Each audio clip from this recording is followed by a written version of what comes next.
You open your eyes to the sound of mechanical humming. Not birds, not wind, not the familiar rhythms of nature, just the deep, relentless thrum of a machine that never sleeps. Above you stretches an artificial ceiling that flickers in a sterile imitation of sunlight. Below your feet, millions of others are waking up just like you, in thousands of identical rooms stacked floor after floor, reaching deeper into the ground and higher into the sky than your mind can even comprehend. There are no windows, no way to measure time except what the system tells you. You are not in a city, you are not in a country, you are in the building, and you are never getting out. In the year 2089, the surface of Earth is no longer fit for human life.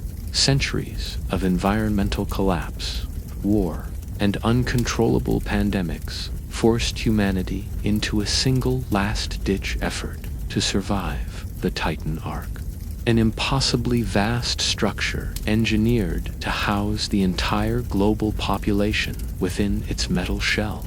It was meant to be a beacon of hope, but hope does not thrive in a prison disguised as salvation. Every human now lives within this tower, separated by floors, fed by machines, watched by artificial intelligence, and stripped of the natural world. There are no cities, no oceans, no forests, no sunrises, just floor numbers, schedule alerts, and ration dispensers. At first glance, it seems orderly, functional, even miraculous. But the truth is something else entirely. Inside the Titan Ark, the laws of society twist. New hierarchies rise. Space becomes scarcity. Madness grows silently in the walls. Those who remember the old world long for it, with a grief so deep it breaks them. Those born inside the Ark know nothing else but silent obedience and unseen surveillance. You are one of them. Whether you arrived by relocation or were born on floor 73, your fate is sealed the moment you step into the building. This is not a utopia. It is not the future you were promised. It is a tomb, a maze, a machine that consumes and forgets. And if you think you will survive this world, then you are already a part of its design. Because inside this monolithic structure, every step you take is watched. Every word you say is analyzed. And every hope you carry is just another variable in the system's simulation. You are about to relive what it feels like to enter the Titan Ark for the first time. But be warned, this is not your story of survival. This is the reason why you will not make it out alive. Your descent begins the moment you hear the voice announcing your arrival inside. Welcome to Titan Ark. Your assigned floor is 73B. Please follow the illumination path. The year is 2089. Earth has finally broken beneath the weight of its own civilization. The climate crisis reached irreversible levels decades ago, and by now, entire continents are uninhabitable. The last forests burned, the final oceans turned acidic. Airborne pathogens from deep, thawed permafrost made breathing without a filtration system impossible. The skies no longer carried clouds, only dust, radiation, and metallic drones monitoring zones deemed too toxic to enter. Governments collapsed under the pressure of food riots, plague cities, and the final war over fresh water. But amidst the chaos, one unified solution emerged from the ashes. A global directive to evacuate the remaining population into a single, enclosed vertical structure. It was called the Titan Ark Initiative. You were one of the last to be processed. Your memories of the outside world are dim, washed in haze. But you recall standing in a decaying transport hub as automated shuttles carried people to the base entry platform. You remember the lines of silent citizens, some clutching children, others crying, and a few already wearing the mandated synthetic jumpsuits with barcoded collars. Armed guards did not speak. Drones hovered above, mapping emotion signatures in the crowd. Nobody ran. There was nowhere else left to go. You were scanned, tagged, sterilized, and fitted with an ocular implant that links you to the Ark's inner network. When your name was called, you stepped onto the platform, watching the surface of Earth vanish beneath reinforced plexiglass as the elevator began its slow, seismic ascent. The building is alive in its own way. The walls hum softly with power transfer lines. Each section you pass through has its own scent, temperature, and color-coded illumination. As you enter floor 73B, a soft voice plays through an overhead speaker. Welcome, citizen. Your living unit is located in Quadrant B, Zone 11. Follow the green path. The lights embedded in the floor pulse faintly beneath your feet, guiding you down a hallway that seems to stretch for miles. You hear no laughter, no music, no footsteps, only the muffled breath of a structure designed to hold 10 billion people in place. Your room is sterile, compact, and identical to every other. A bed slides from the wall, a screen flickers on with your daily schedule, and a nutrition dispenser whirs to life in the corner. The screen shows you the time, but it feels meaningless. There are no windows, no sun, no sky. You press your palm against the wall, but it does not feel real. You try to imagine what grass felt like beneath your feet, how the wind smelled in spring, how sunlight warmed your skin. But the memories are slippery, fading. You are inside now, forever. Orientation is delivered via neural flash transmission, a burst of light and sound directly into your occipital lobe that shows you the layout of your section, the rules, and the penalties for disruption. It lasts 15 seconds, but your nose bleeds afterward. The screen informs you that you are now in compliance. Tomorrow, your assigned labor shift begins. You wonder what your job will be, but it does not matter. Nobody works for money anymore. Labor is a necessity for the maintenance of life inside the Ark. Every citizen must contribute. Every floor is a cog in the machine. That night, you try to sleep, but the walls are thin. You hear distant sobbing, a mechanical humming in the vents, and the constant tick of your implanted chronometer syncing with the Ark's master clock. The air smells of chemicals, faint, antiseptic, and metal. You tell yourself you are safe, but it does not feel like safety. It feels like containment. You recall stories from the orientation, stories of people trying to flee to the roof or break into the bottom floors.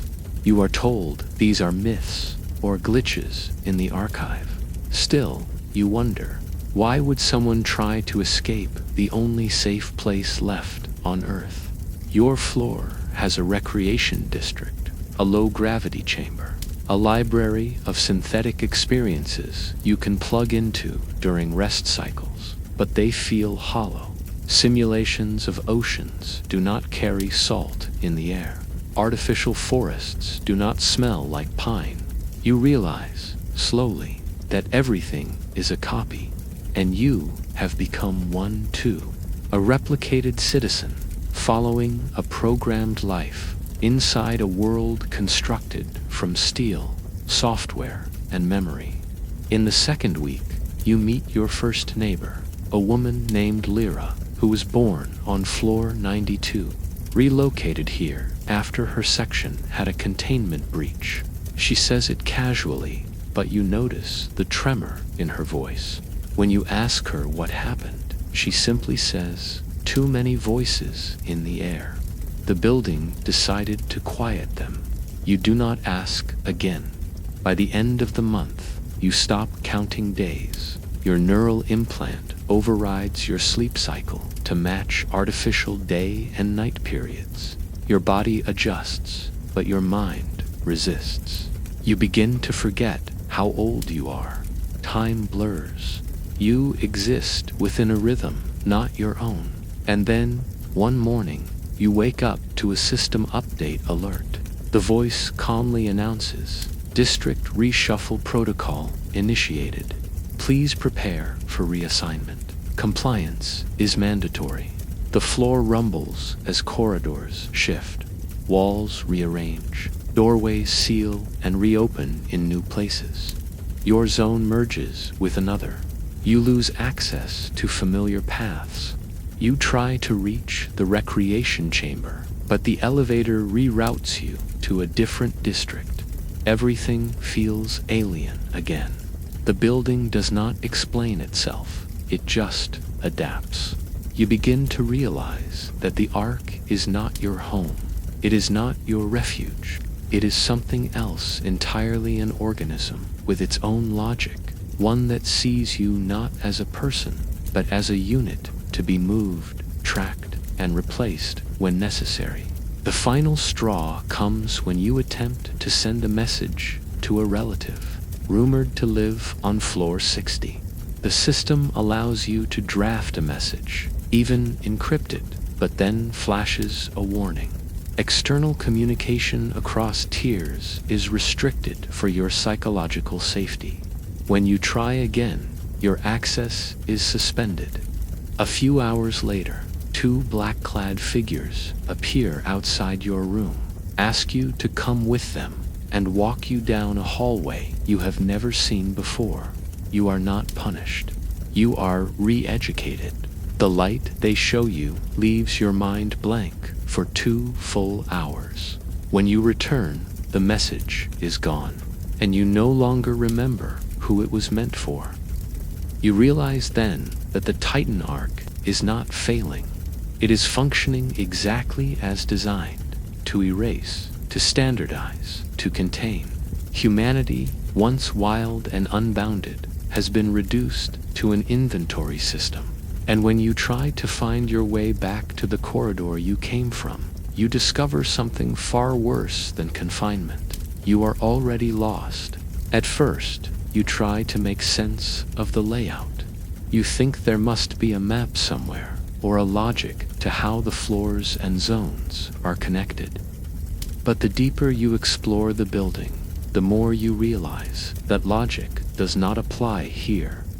The Titan Ark is not a structure. It is a living maze, constantly shifting, endlessly reconfiguring itself based on patterns only the central AI understands.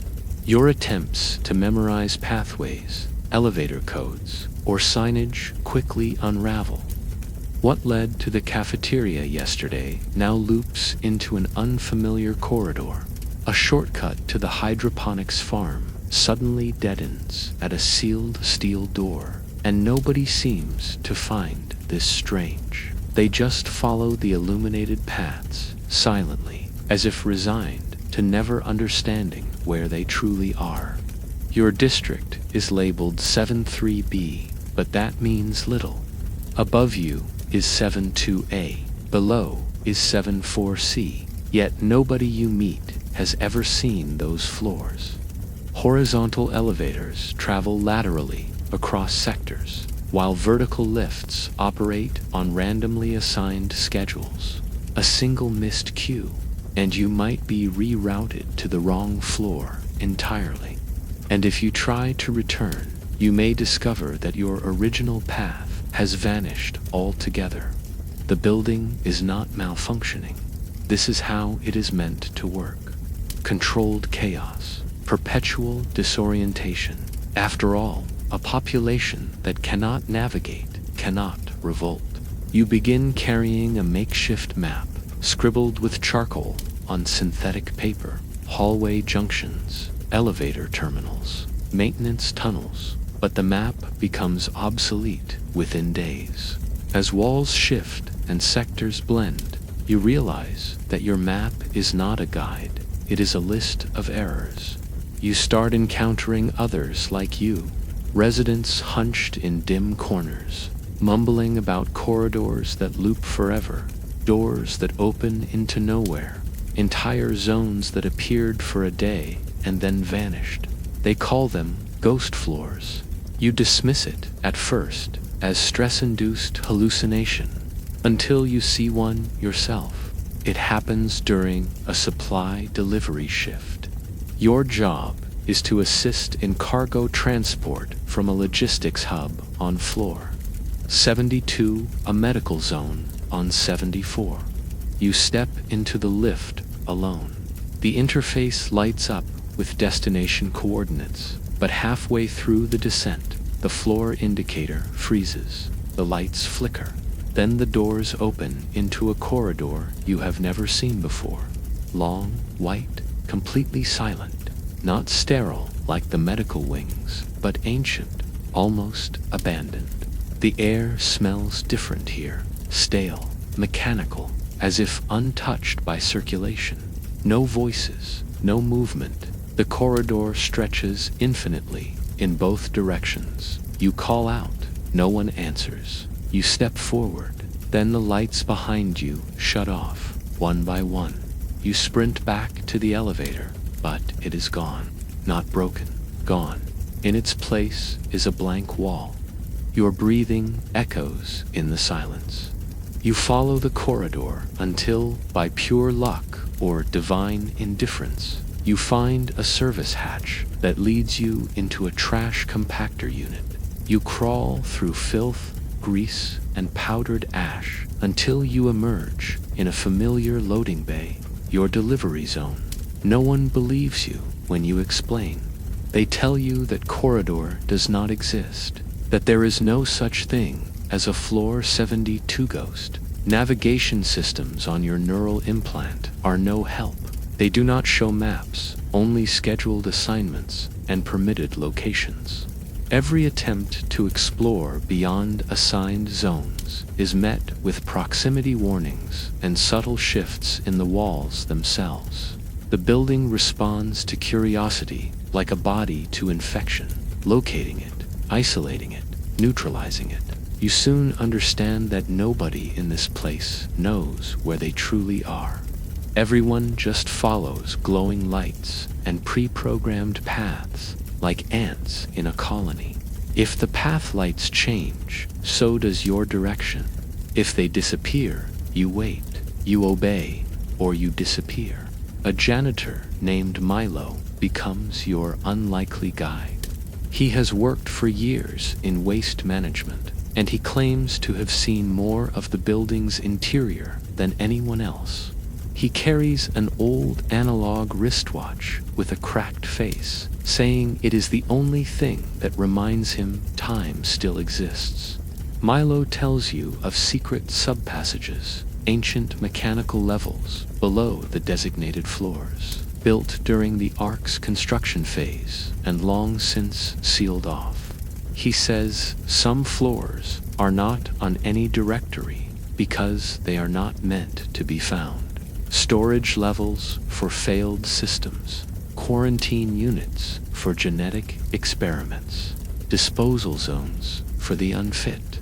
You laugh nervously, but he does not smile. The deeper you follow Milo's stories, the more you see what the building hides. You hear whispers in ventilation shafts, screams that echo for hours before cutting off, elevators that arrive full of blood, yet no one is missing. One day, Milo does not return from a service run. When you ask around, nobody remembers who he is. His name vanishes from the labor roster. His room is reassigned within hours. You begin to suspect that memory itself is a fluid commodity in this place. And then you meet someone who does not speak your language. Not because they are foreign, but because they are from a different district, dialect. Over time, Isolated sectors began developing their own slang, accents, even grammatical rules. A girl from the water processing floor uses clicks and rhythmic taps to communicate in her version of code. A technician from the cybernetics wing can only speak in binary interpreted phrases because her larynx was replaced by a neural filter. You begin to understand that the building has become a patchwork of disconnected civilizations, evolving independently inside the same structure. Communication is breaking down, unity is collapsing, and nobody seems able to stop it.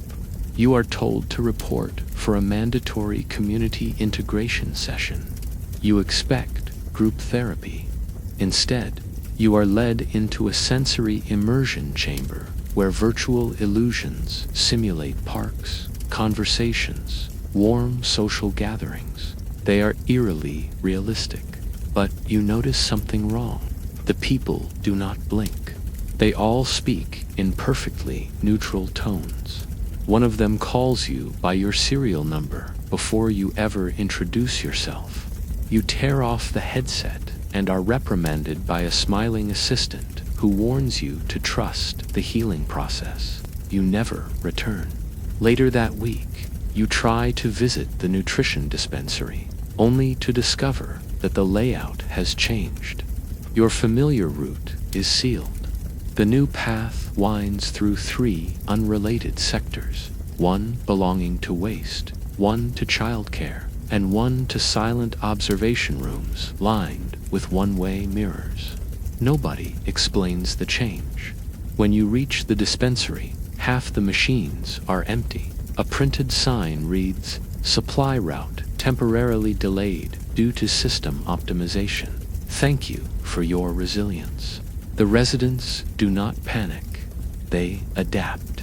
You realize with horror that most of them do not even notice anymore.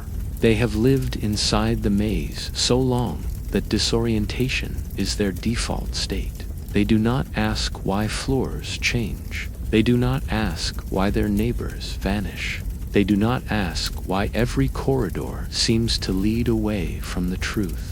And when you find a locked door labeled exit, you finally understand what the maze truly is. Not a mistake, not a structural quirk, but a containment field. A trap designed not to keep you inside, but to make you forget you ever wanted to leave. And for those few who still remember what life used to be like before the maze, their suffering takes a different form. One that begins not in the walls, but in the mind. At first, you believed every floor was equal, that every person in the Titan Arc, regardless of where they came from, had the same chance at survival. But it does not take long to discover that the height of your floor determines far more than your location. It determines your quality of life, your social standing, your access to vital resources, and ultimately, your odds of surviving. The Titan Arc was built as a tower of hope, but in reality, it is a pyramid of power, and you are somewhere near the bottom. The higher up you go, the more things begin to change.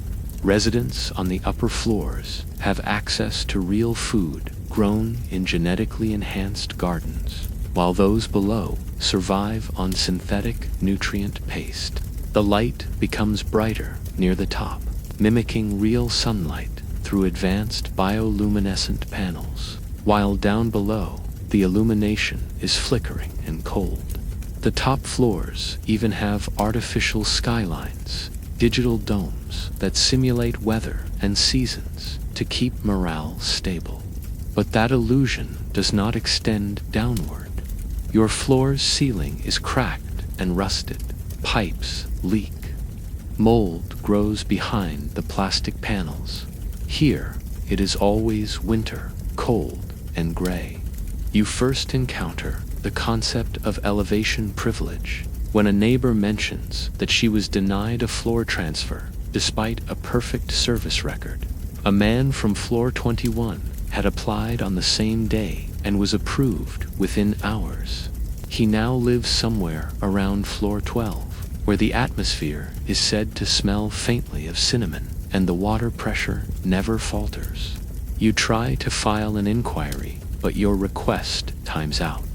When you press further, your work assignment is suddenly changed to janitorial rotation with no warning. Nobody gives you a reason. Rumors start to circulate. Whispers about elevator access being controlled by biometric ID, not just for security, but for class management. The upper levels are said to have private lifts. People who live there rarely descend. You almost never see them. And when they do appear, they are surrounded by silence and authority.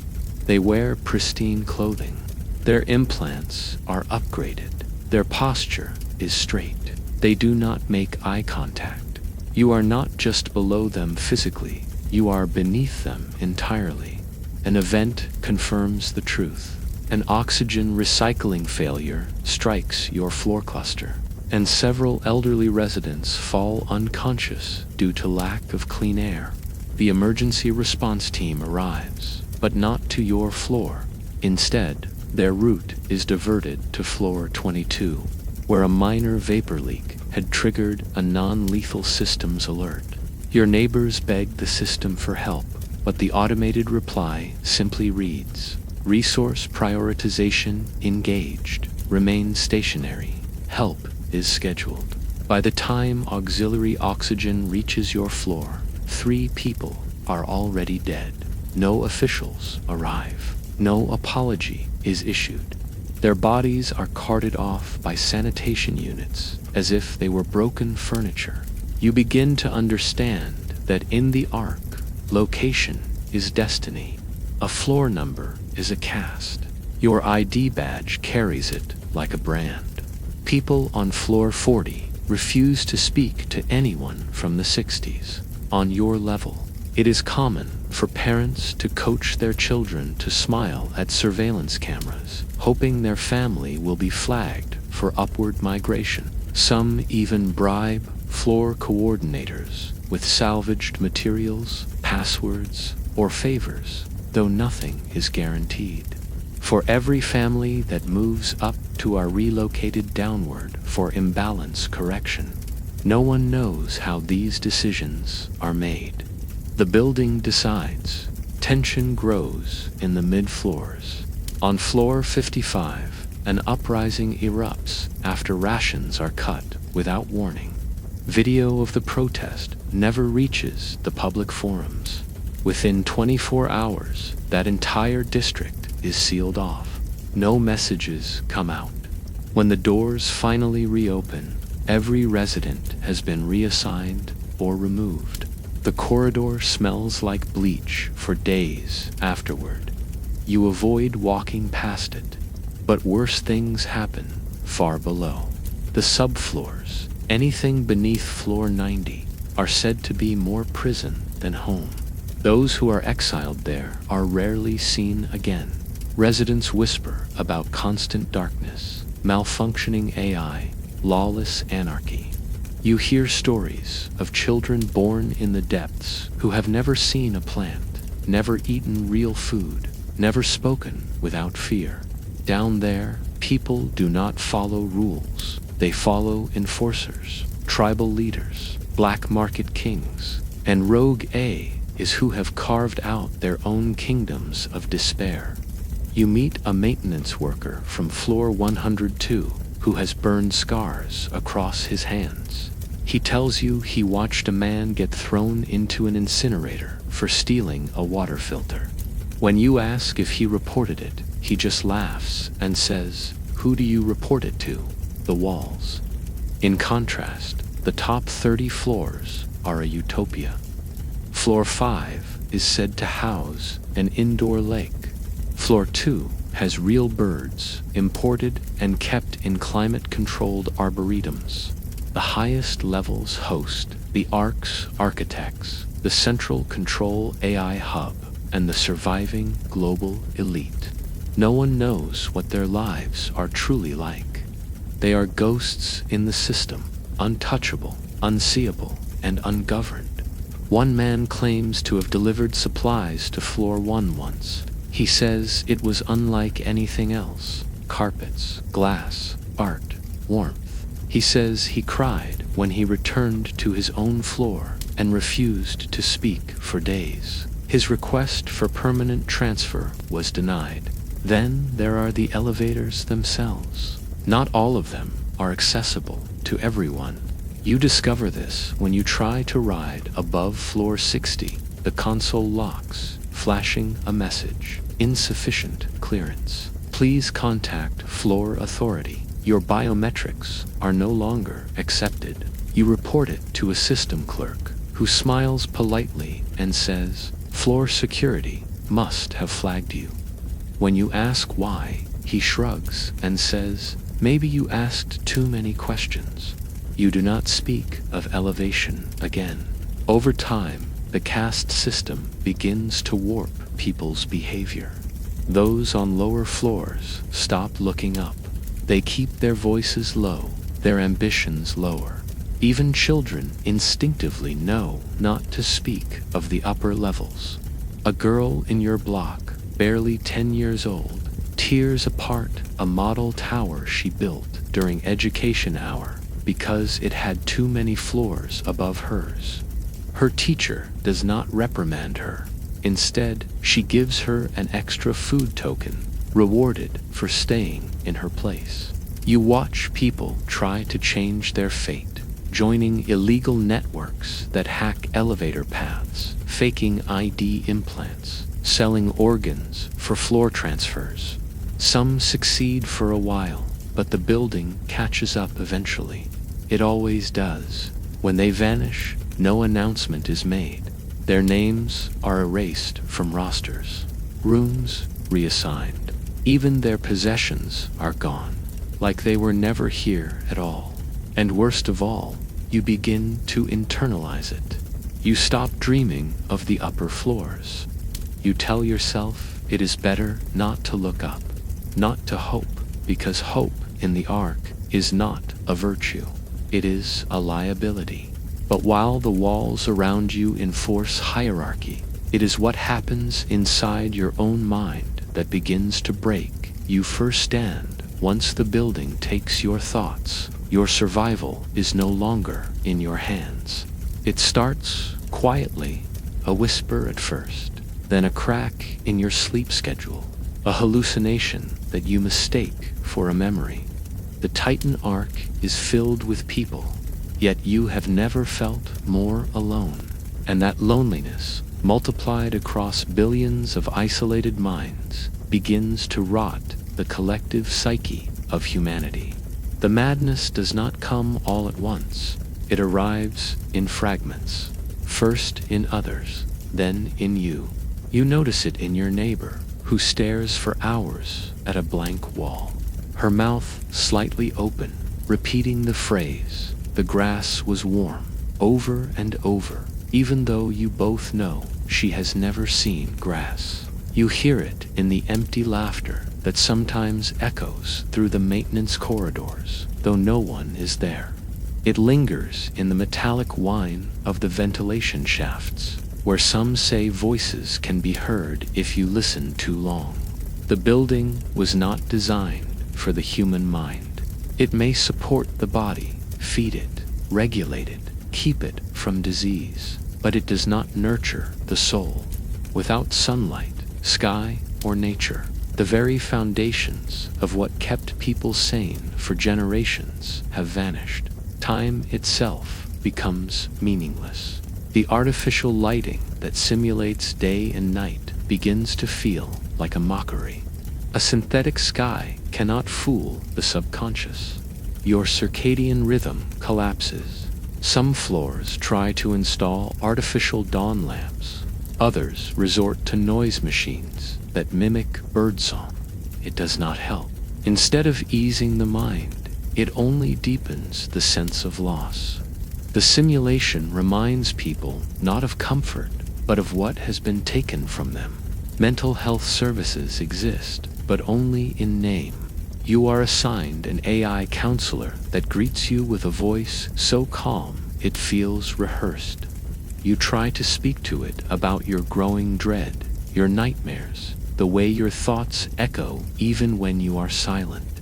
It responds with pre-written affirmations. Your feelings are valid.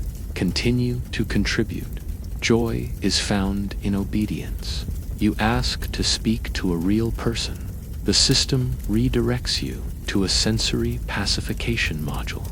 You are strapped into a chair and shown a looped hologram of a family picnic, complete with grass, a dog, and children playing.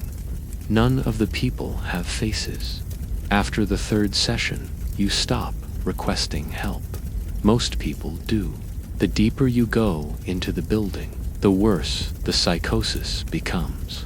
Entire sectors are labeled behavioral containment units, though they are not advertised that way. You only discover their existence when a janitor tells you about a floor he once cleaned, where every wall was made of rubber and the residents wore full-body restraint suits. He says some of them scream in languages that do not exist. Others have forgotten how to speak altogether. They just stare. And some floors are so far gone that the system simply seals them off. No light, no food, no exit.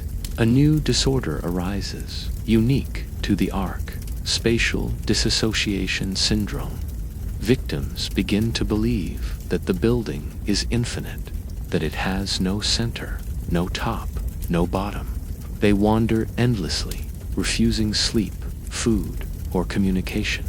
They scrawl symbols onto the walls, spirals, countdowns, eye shapes. Some claim to have seen the center and speak of it with manic devotion.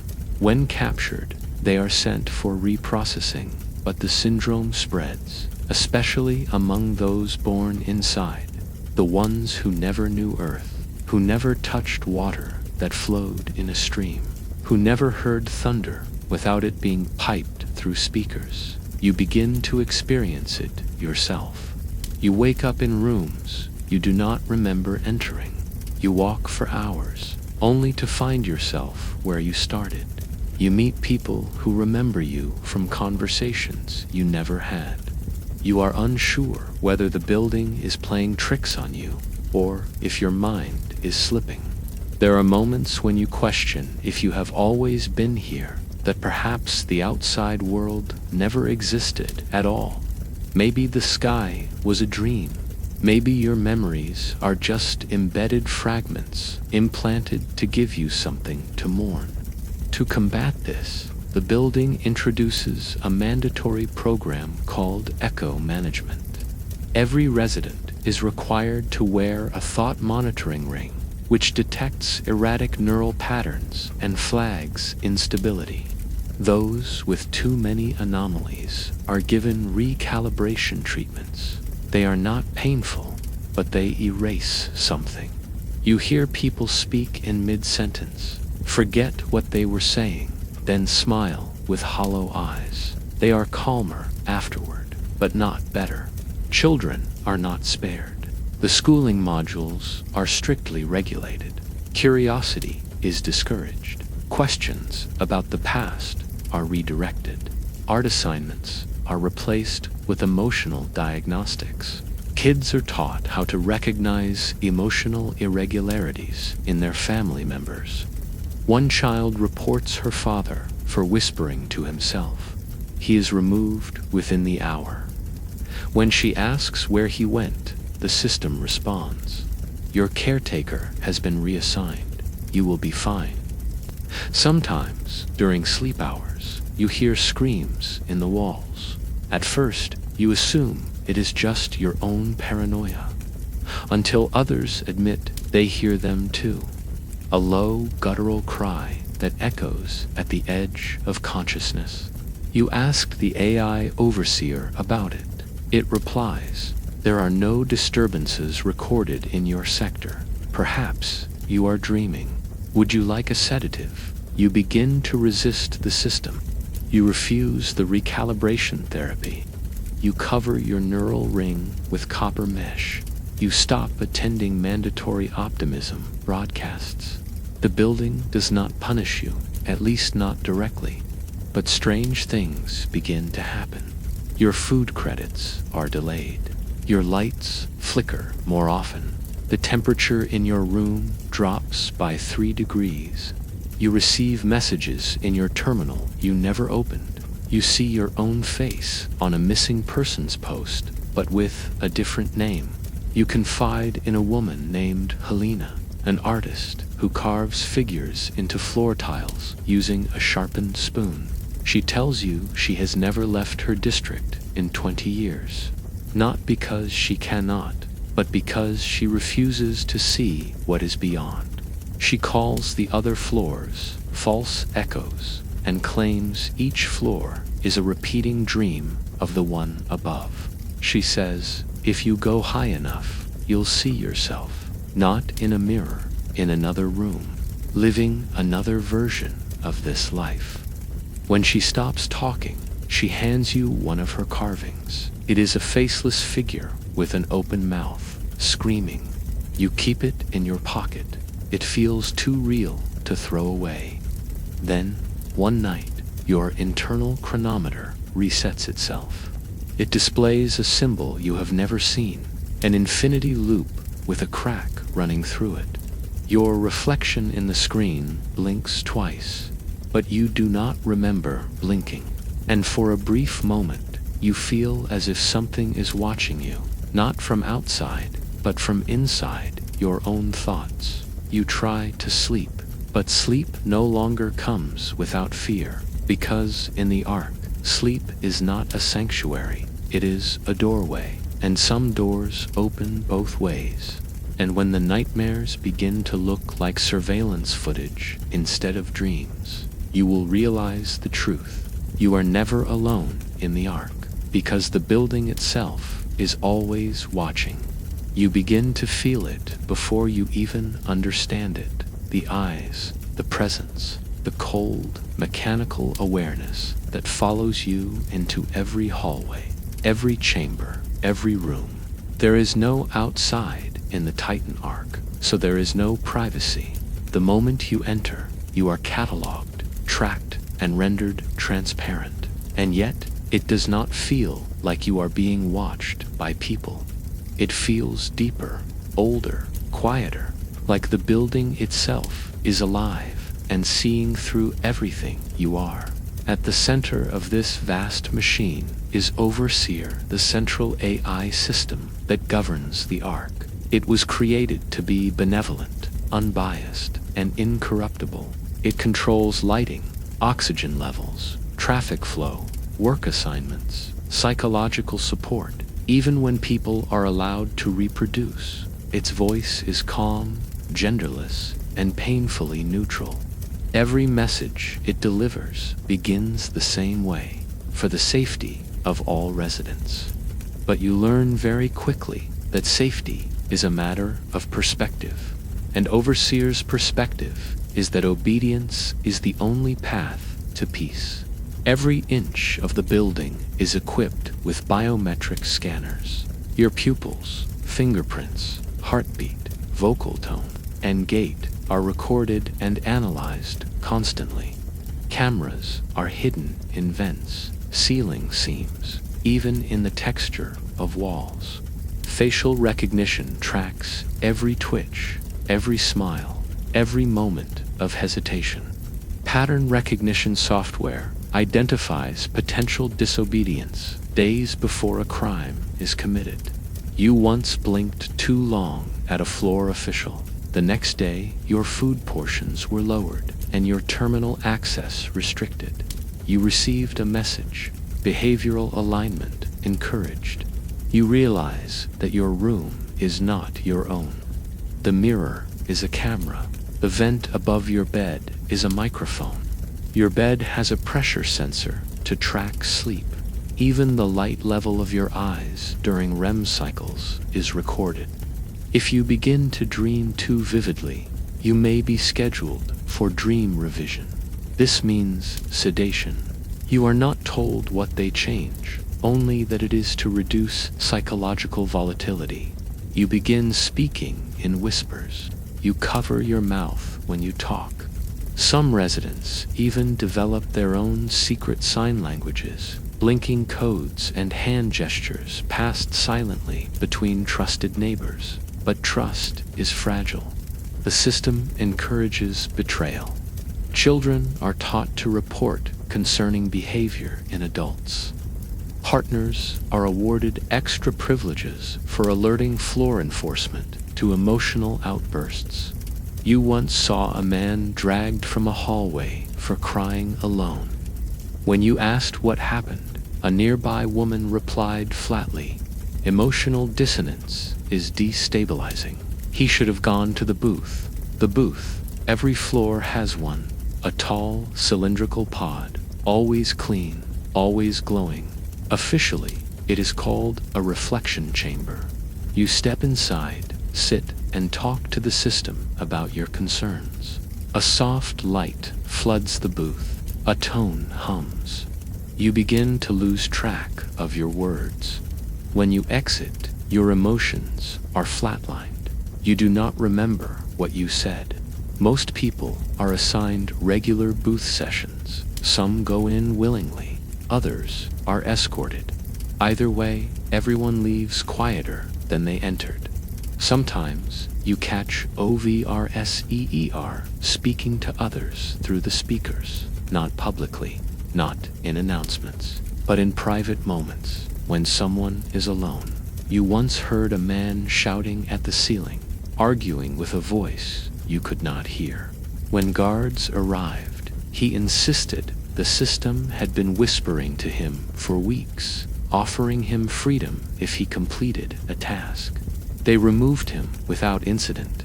His room was resealed. No one talks about him now.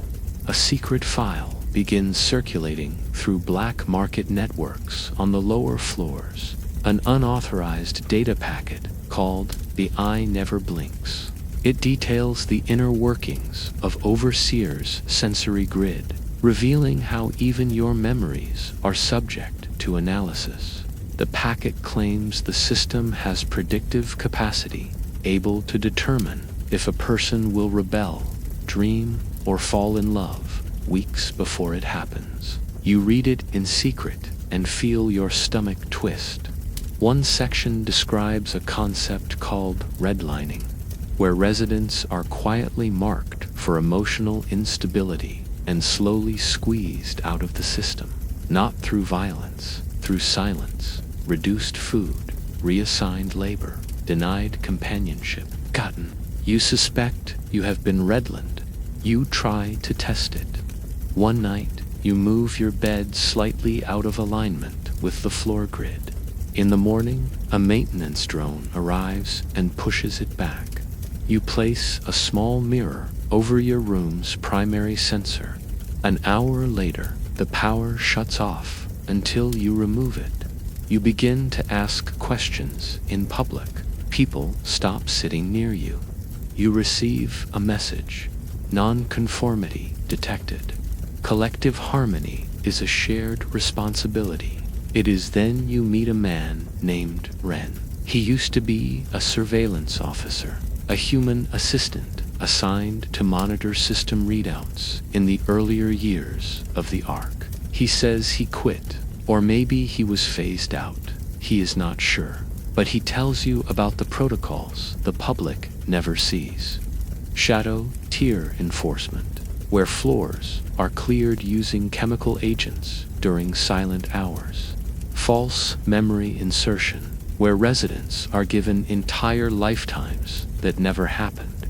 Simulacrum generation, where AI-generated humans are inserted into populations to manipulate emotional trends. He says, not everyone you meet is real.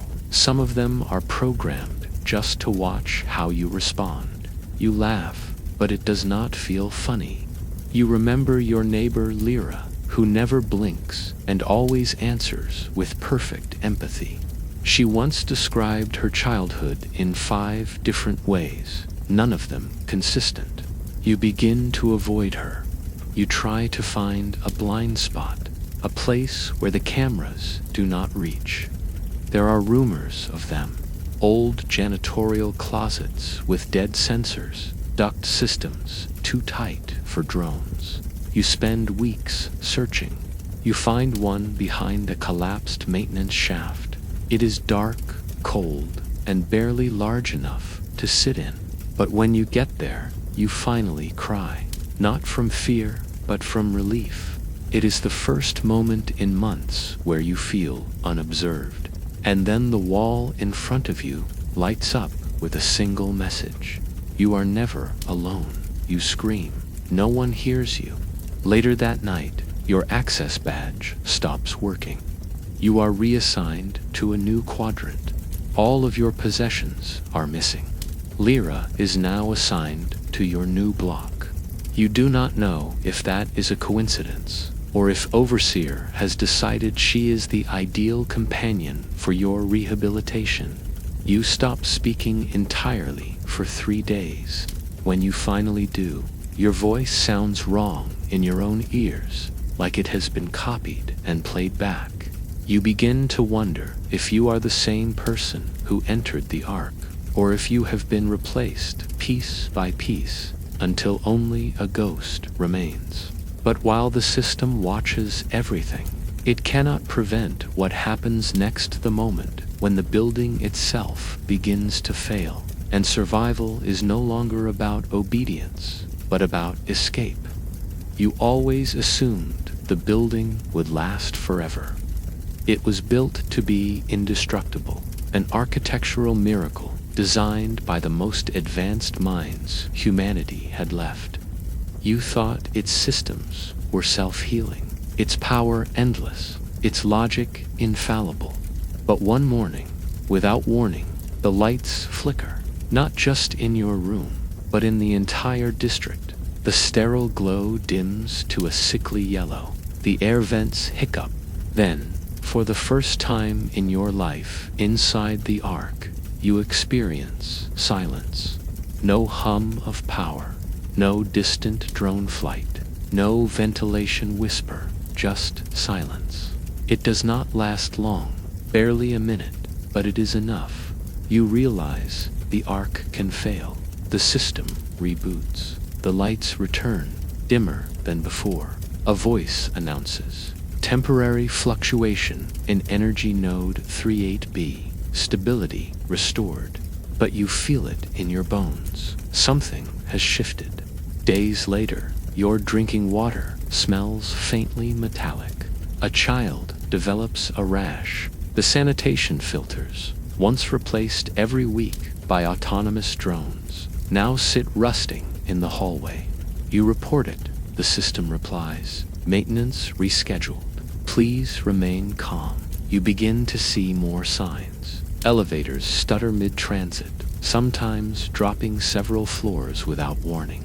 Vents clog. Nutrition dispensers fail to eject meals. When the dispensers do work, they produce thick, tasteless paste in shrinking portions.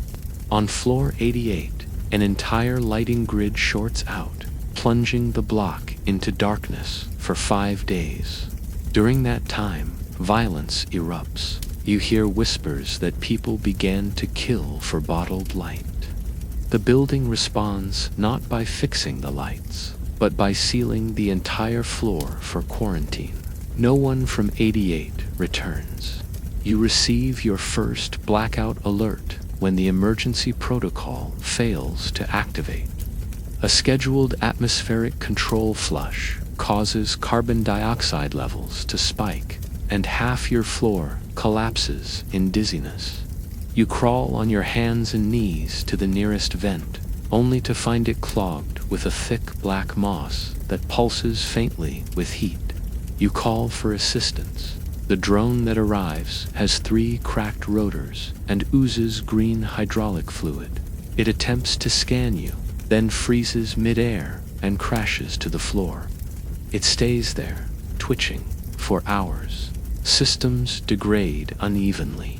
On some floors, climate control malfunctions and temperatures spike to extremes. One man burns to death in his own room.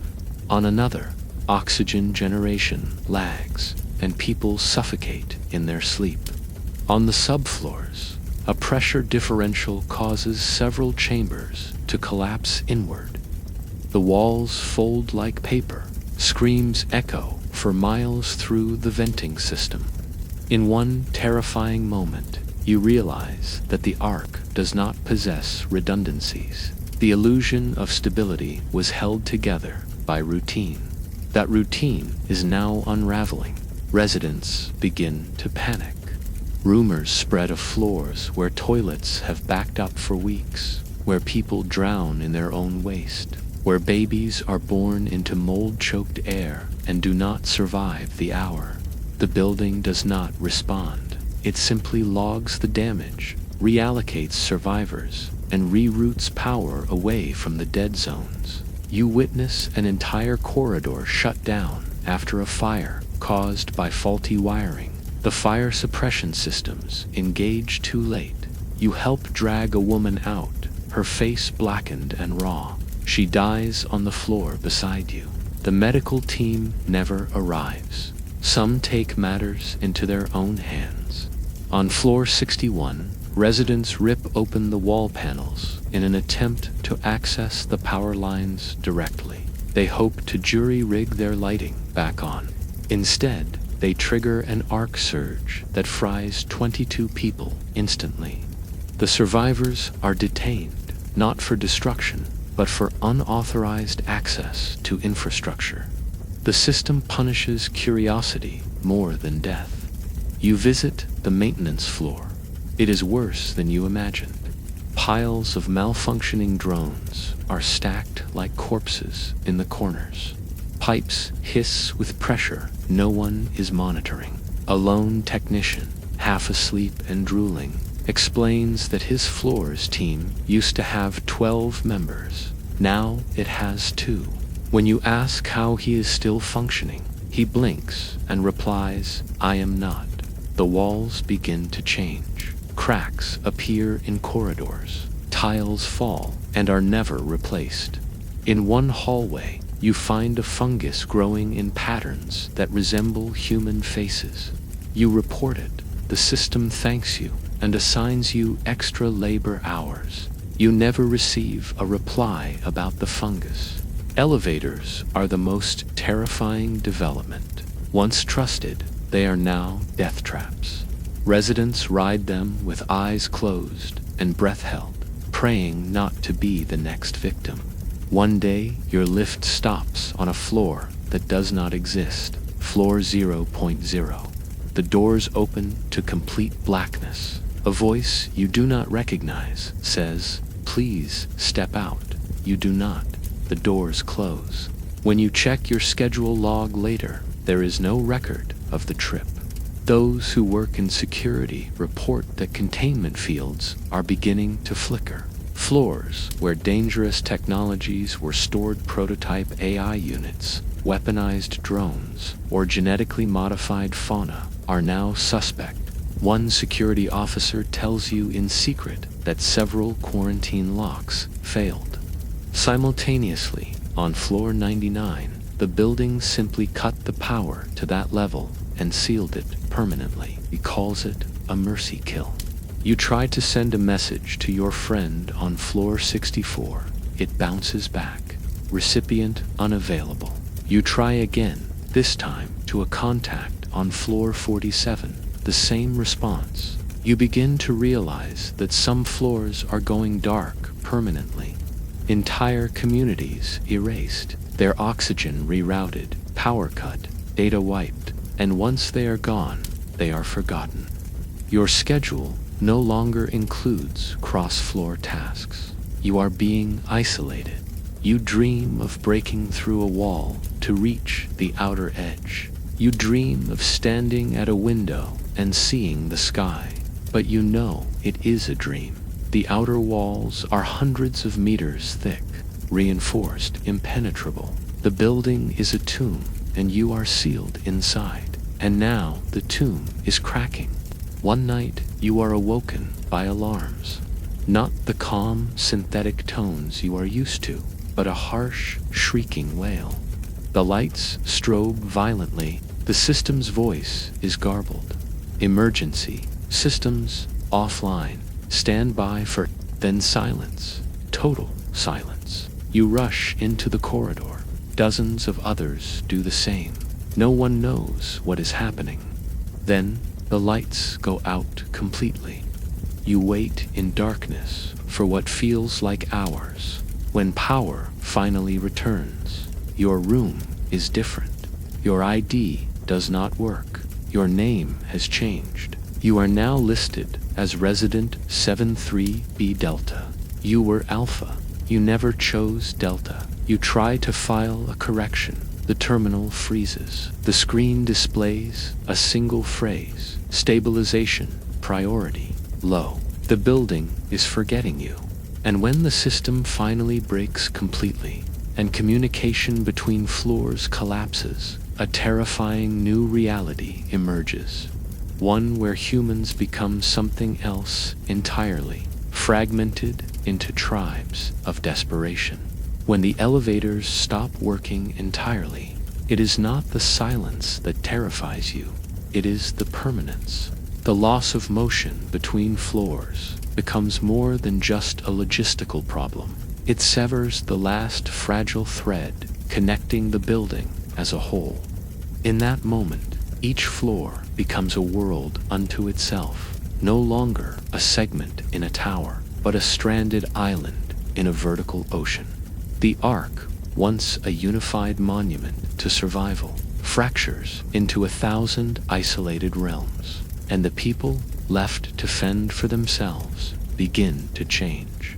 You first see it on floor 76. A collapsed corridor forces your group to reroute through an emergency ventilation shaft, a narrow tunnel that deposits you into an unfamiliar residential block.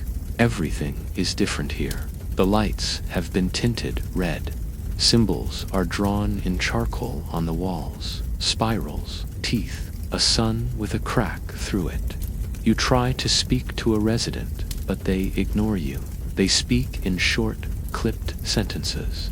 Their clothing has been modified, sleeves ripped, faces painted. A woman with tattooed eyes stares at your shoes and whispers, "Skywalker," before vanishing into a maintenance duct. You are no longer seen as one of them.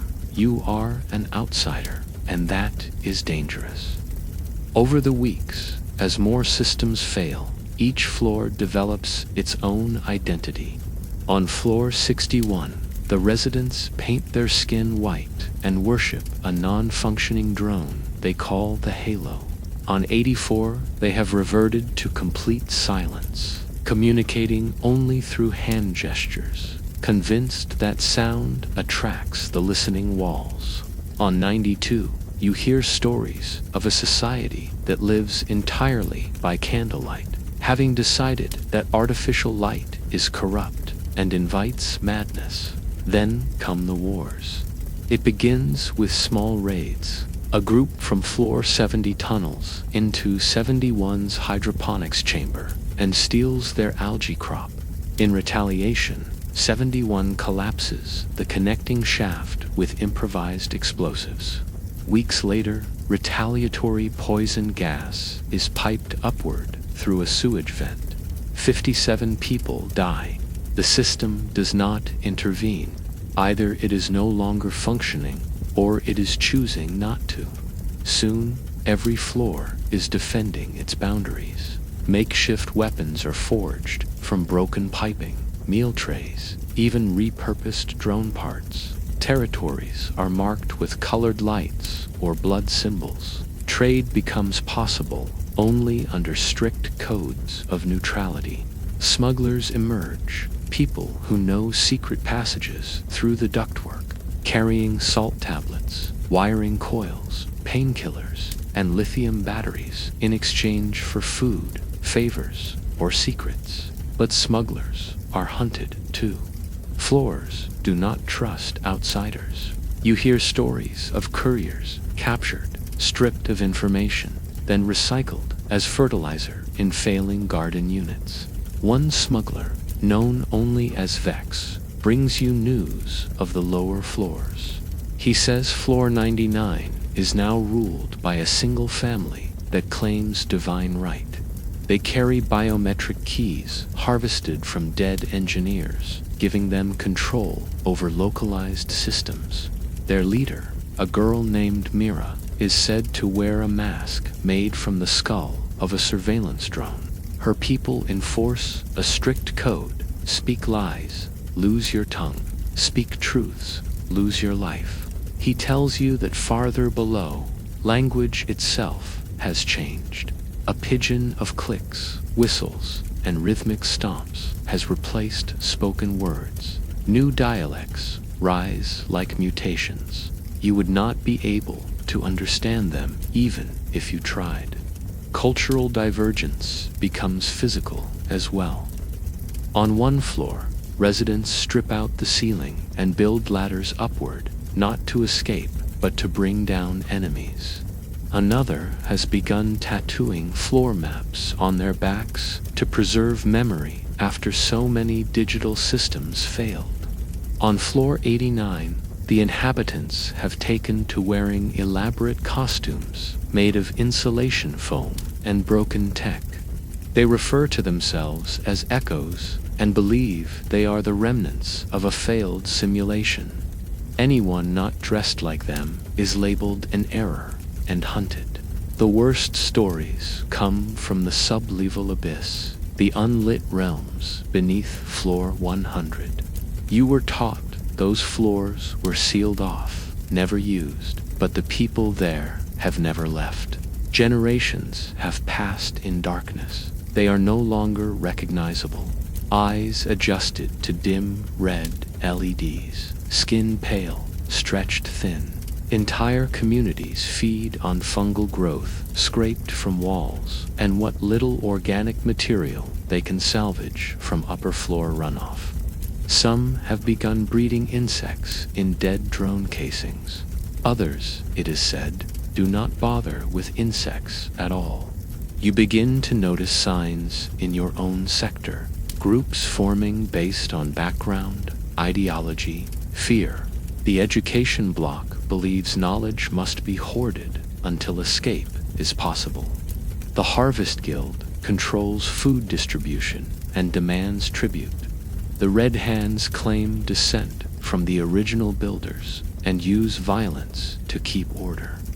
One night, they execute a man for tampering with a vent. His body is left hanging from a cable in the central atrium, swaying slowly in the stale air. No one dares remove it. Friendships erode. Trust becomes a memory. You no longer ask questions. You no longer speak unless spoken to. When strangers enter your floor, you do not offer help. You watch from the shadows, wondering if they are scouts, thieves, or worse. Then one day, your own block fractures. A dispute over food rations escalates. A group seizes control of the central processor node and cuts power to neighboring quarters. Families are locked inside their rooms. You are caught in the chaos. The lights die, screams rise, doors are forced open. The smell of blood and burning plastic fills the air. You retreat through a maintenance tunnel and do not return for weeks. When you do, your corridor is unrecognizable. Symbols cover the walls. Faces you once knew do not look at you. You have become a stranger in your own home. You try to make contact with another floor. A message scrawled onto a piece of metal, attached to a drone carcass and dropped through a gravity chute. You never receive a reply. You try again, this time with coordinates. Coordinates you are not even sure still exist. The drone returns, carrying only one word scratched into its hull: run. And yet, in the midst of collapse, there is a whisper, a myth, a desperate hope that far above, where no one has ever returned from, there is still a place untouched by the madness, a place where the sun still shines. It begins as a rumor, a quiet whisper passed between janitors, smugglers, and elders who remember blue skies from a time that may never have existed. They say there is a floor so high it touches the heavens, a place where the building ends and light from the real sun pours through glass domes, where trees grow from soil, not from lab vats, and where birds are not drones, but living, feathered creatures that sing. They call it Floor 1. Others call it the Ascendant, but no one knows for certain if it even exists.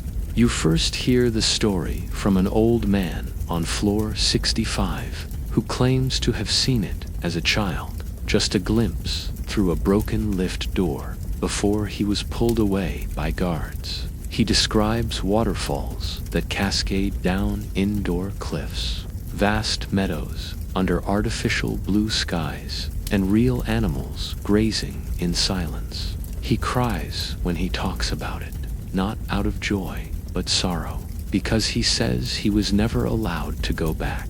They branded him as contaminated and sent him down 5 floors to live in darkness. You ask why they would hide something so beautiful.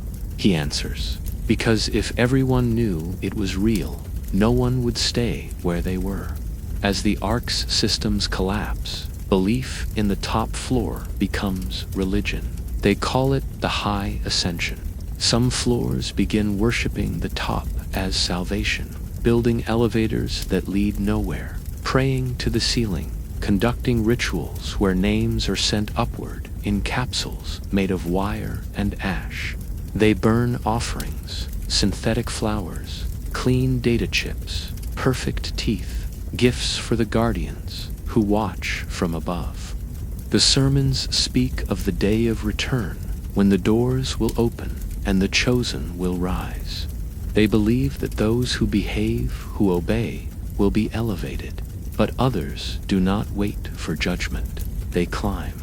A young woman named Talus leads an expedition.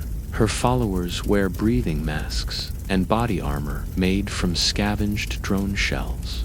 They ascend using old maintenance ladders, service tunnels, even ropes anchored to forgotten elevator shafts. You meet one of her followers, badly burned and barely alive. He says they made it to floor 8 before the stairwells ended. Beyond that, he claims, are test chambers filled with gas, robotic sentries, and black corridors with lights that scream. He says the building did not want them to see what was above. And then he dies. More groups attempt the climb. Some disappear. Others return changed. One man comes back after 6 weeks, eyes wide, silent. He cannot stop shaking. He carves a single word into the walls of your floor before taking his own life. Mirror. You do not know what it means, but others begin to use the word as a warning. They say the top is not salvation, it is reflection. That whatever you are, whatever you fear, whatever you have become, the top shows it back to you in its purest form. Still, the myths grow. Some say the original architects live there, preserved in cryogenic stasis, waiting to reclaim the building once order is restored. Others say the elites live like gods, feasting on fresh meat and bathing in filtered light. A few believe there is no top at all, only a loop, that the floors repeat forever in a perfect illusion. One woman swears she reached floor 1, only to find it identical to floor 100, right down to the scratch marks on the wall. I screamed, she says, and the ceiling screamed back. You begin to dream of the top. In these dreams, the elevator opens onto a white field with golden light pouring in from all directions. There are no walls, no cameras, no watchers, only the sound of wind and the feeling that something divine is just beyond your reach. But when you wake, the air is thick and dry, your eyes sting, and the walls feel closer than ever. You cannot help but wonder if the dreams were planted there. If the building wants you to crave escape, only to crush that craving again and again, then, one day, a message appears on your terminal. You have been selected for Ascension interview. Report to Lift OOA.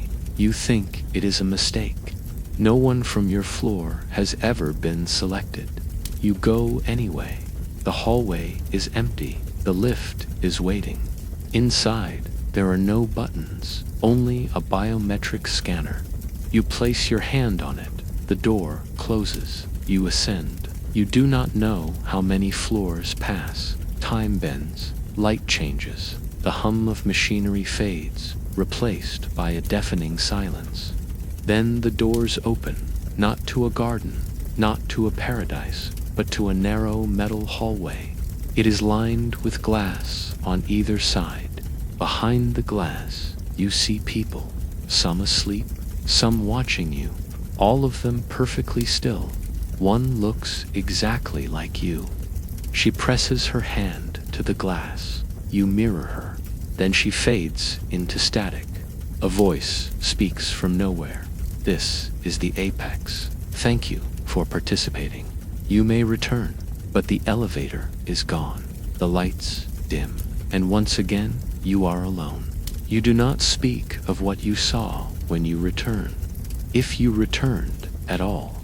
But while hope can blind you, what comes next will burn you alive. Because when the Ark decides to purge, it does not do so quietly. It brings fire. You always thought the building would crumble slowly, bit by bit, piece by piece, like a rusted machine collapsing under its own weight. But the first time you witness a fire line purge, you understand that the Ark has sharper tools than time. It does not merely decay, it corrects with fire. It begins without warning. No alarms, no broadcasts, no instructions. One moment, the corridor is silent, residents sleeping, lights humming as usual. The next, the temperature shifts. You feel it in your bones first, before your skin, like the atmosphere itself is changing. Then, the air becomes thick, dense, sticky. You smell ozone. The light bulbs along the hallway crackle, then burst. One by one, the hallway plunges into red. Then the voice comes. Fireline protocol engaged. District 73B, marked for decontamination. Remain calm. This is for your safety. No one remains calm. The floor beneath you vibrates violently. Walls seal shut with mechanical slams, locking escape routes. Doors jam. Windows display error codes. Those who try to override the locks are hit with electric charges. People begin to scream. You do not know what triggered the purge. Some say it was a viral spread. Others whisper it was a political conversation logged by a rogue resident. But the reason does not matter, because now the building is burning itself clean. From both ends of the hallway, flames erupt, not wild, chaotic fire, but precision flame, shot from retractable nozzles in the walls, moving in a slow, methodical sweep. The fire is blue, cold at first glance, but burning so hot it leaves behind no smoke, only silence. People run, claw at walls, scream through intercoms that are already disabled. Some try to hide in vents, storage units, elevator shafts, but the fire follows. It bends, it hunts, it consumes. You watch from behind a sealed observation window on a connected quadrant. You should feel lucky. Instead, you feel sick. You see a mother holding her child as the fire reaches her, their forms gone in seconds. You see a man praying to the wall, his words cut off mid-sentence by flame. You see nothing afterward but black glass and silence. Then, just as suddenly, it ends. A dull hiss, a pulse of light, and the voice returns. Decontamination complete. District reboot initiated. The doors unlock, the lights return to their sterile white. Drones move in like carrion birds, scrubbing the walls, removing the ash, repainting everything the exact same shade of neutral gray.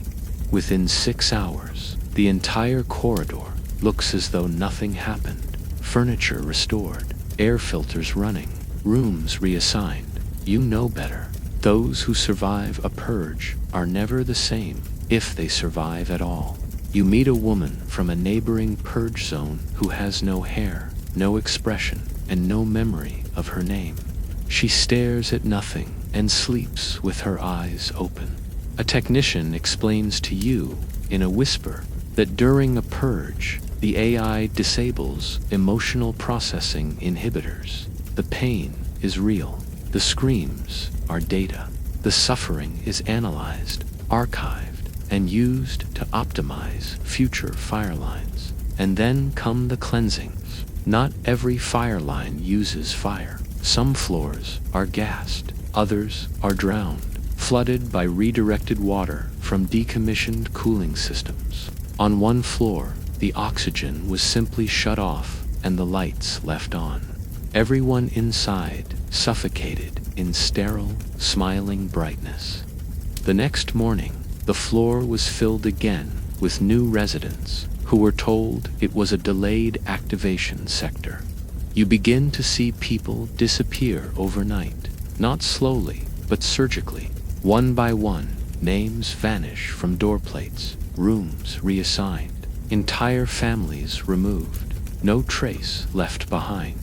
You ask a friend if he remembers Lyra, the woman with the spoon carvings. He pauses, squints, and says, "Who?" You find her carvings, discarded in a refuse chute, already melting in acidic sludge. Then it happens to your own block. You are jolted awake by that same sterile voice, fireline protocol pending. All residents of Sector 73B Delta, prepare for relocation. You do not wait. You move fast into a crawl space you discovered months ago, wedged behind a vent system leading to an old maintenance shaft. You crawl for hours. You smell smoke. You hear screams. The walls shake. At one point, the heat is so intense, your fingers blister against the metal. When you finally emerge, you are on a different floor, possibly 74. The residents stare at you with quiet suspicion, your face covered in soot, your breath ragged. You try to speak. They do not answer. One points to your badge. It still says 73B Delta. You are a marked man. The fire line has passed, but the stain remains. You are a refugee now, a contaminant in a building that no longer sees you as a resident, but as an error in the system. You change your name, your voice, your walk. You scrub your data, steal a badge, and blend into a different floor's routine. You try to disappear into the machinery, because now you know purges are not punishment, they are policy. The building is not failing, it is editing, curating, pruning. You are not a citizen of the Ark, you are its experiment. And if you still think there is a way out, if you believe escape is possible, then you are ready for the final truth, the secret buried deep in the bones of the building itself. You always thought the Ark was a response, a desperate measure built to preserve humanity after the world outside crumbled. That's what the records told you. That's what the orientation files claimed. A project born from desperation, a final lifeboat, a sanctuary. But in the sleepless nights that follow the purges, in the silence of sealed corridors and the echo of erased names, you begin to ask yourself a different question. What if the Ark was never about protection? You start with small pieces, old schematics you find on a decaying drone core, engineering notes etched into the back of a repurposed panel, a library bot from a forgotten floor whose memory banks are partially intact. They all mention something called Project Sovereign Containment. You dig deeper. The references are vague, fragmented, overwritten, but consistent. The Ark was not the only proposal made when the surface began to fall. It was merely the one that guaranteed the total isolation of the human species. The design was not defensive, it was restrictive. No windows, no external exits, no access to the true surface. The architecture mimics containment facilities, not cities. The AI that governs everything, Overseer, was trained not on civil engineering models, but on prison logistics, quarantine protocols, and psychological warfare techniques. You find blueprints of subfloors that were never disclosed, levels labeled with numerical codes instead of names, some filled with long-term cryogenic pods, others with entire districts that contain no residences at all. Only observational theaters, neural recorders, and data siphons. You realize the Ark was never meant to save you. It was meant to observe you, to document your descent. Humanity, placed in a box, stripped of its environment, compressed into vertical entropy, and left to spiral, not to prevent extinction, but to record it. You uncover ancient access footage, grainy, distorted, but real. Engineers in white suits stand outside a window in a control center you have never seen, watching footage from deep within the Ark. One says, Subject Group Beta is approaching violent saturation. Initiate environmental constraint. Another replies, no need. Let them find the threshold on their own. They laugh, and then the screen cuts. You don't know who they were. You don't know if they're still watching, but someone was, maybe still is. Then you discover the terminal, hidden in the bottom of a disused elevator shaft, rusted and broken, surrounded by bones picked clean. Its interface flickers as you boot it up. It runs a diagnostic. You expect it to fail, but it doesn't. A loading bar. Then a phrase appears on screen. Subject, humanity, containment, integrity, 98.6%. External observation window closed. You scroll through the logs. Years of data. Emotional breakdown rates, aggression patterns, tribal formations, cultural divergence, even false mythology formation. You realize every floor, every riot, every purge, every whispered hope of a top-floor paradise was predicted, modeled, simulated, allowed. And then comes the final message, exit protocol, not available. This facility will continue containment until extinction is achieved. You stumble away from the terminal, but the damage is done. You now know the truth. There is no door. There is no emergency escape code. No deactivation sequence. No rebellion strong enough. No tribe united enough. No floor high enough. You were never meant to survive this. You were meant to be watched, studied, documented, disassembled.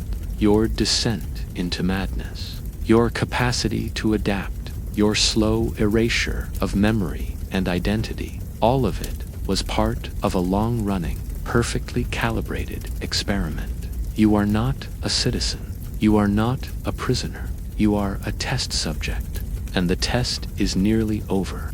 You sit alone in the dark of a severed maintenance tunnel, listening to the hum of systems you now understand far too well. You place your hand on the wall, once cold and lifeless, now pulsing faintly beneath your skin like a heartbeat. Not yours, not anyone's, the heartbeat of the Ark itself. And it's still watching you, because until the last voice goes silent, the last breath is measured, and the last fragment of resistance is crushed, the building will not stop. And now that you understand the truth, there is only one question left to answer. How long before the building decides you are no longer necessary. You came into this journey thinking the Ark was humanity's last hope, a sanctuary rising above the ashes of a broken world. But what you found instead was a system built not to protect, but to observe, not to save, but to contain.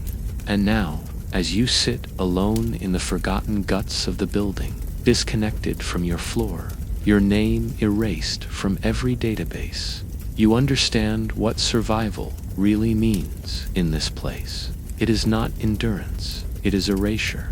The Titan Ark is not malfunctioning. It is functioning exactly as intended. The division, the surveillance, the decay, the purges, the myths of a paradise above, all part of the experiment. You were never going to make it out, because the Ark has no exit. It never did. Its walls are absolute. Its watchers are patient. And its final purpose has always been extinction, not rescue. Maybe someday, someone will find this place, long after the last light flickers out. Maybe they will study the recordings, the stories etched into walls, the bones scattered through sealed-off floors, and asked the question we were never meant to answer. Why would humanity build a prison it could never escape? Maybe the answer is simpler than we want to admit. Maybe we never deserved to survive. If this story made you think, if you felt the chill of what it means to be trapped, not by walls, but by design, then let us know. Share your thoughts in the comments. What would you do inside the Ark? Would you rebel? Would you hide? Or would you keep climbing, searching for a top floor that might never exist? Subscribe for more haunting what-if scenarios like this, where we explore terrifying futures and broken realities. Like the video, if you made it this far, it helps us out more than you know. And if you want to see where the next nightmare leads, hit that bell icon, because the next world we take you to might be worse. End of transmission.